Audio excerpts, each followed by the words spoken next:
தமிழகம் and புதுவைக்கான வானிலை நிலவரத்தை பொறுத்தவரை தென்மேற்கு வங்கக்கடல் அண்ட் அதை ஒட்டிய தென்கிழக்கு வங்கக்கடலில் ஒரு வளிமண்டல கீழடுக்கு சுழற்சி நிலவுது. இதன் காரணமா அடுத்த 6 தினங்களுக்கான வானிலை முன்னறிவிப்பின் எச்சரிக்கை கொடுக்கப்பட்டிருக்கு. நவம்பர் 14 and 15 ஆகிய தேதிகள்ல தமிழகத்தோட சில இடங்களிலும் புதுவை அண்ட் காரைக்கால்ல லேசானதிலிருந்து மிதமான மழை பெய்யக்கூடும்.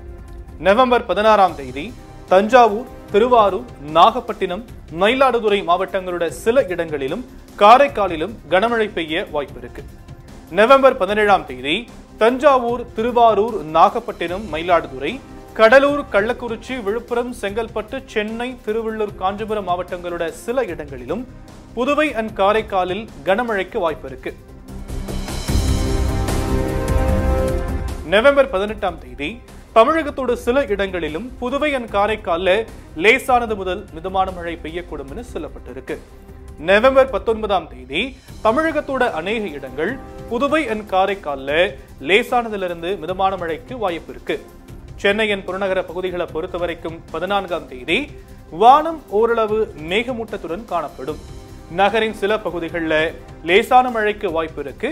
அண்ட் வெப்பநிலையை பொறுத்தவரை அதிகபட்சமா 33 டிகிரி செல்சியஸ் ஒட்டியும் குறைந்தபட்சமா 25 to 26 டிகிரி செல்சியஸ் ஒட்டியும் இருக்கக்கூடும்னு வானிலை மையம் சொல்லியிருக்கு.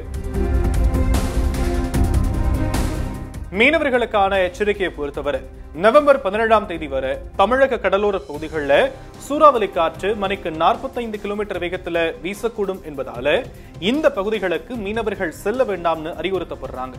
அதே போல வங்கக்கடல் பகுதியில நவம்பர் 14ஆம் தேதி வரை சூறாவளி காற்று மணிக்கு 45 கிலோமீட்டர் வேகத்துல வீசக்கூடும் என்பதால இந்த பகுதிகளுக்கும் மீனவர்கள் போக வேண்டாம்னு சொல்லும் வானிலை மையம் நவம்பர் 15 to 17 வரை வங்கக்கடல் அண்ட் அரபிக்கடல் பகுதிகளில் பெருசா எந்த எச்சரிக்கையும் கொடுக்கல.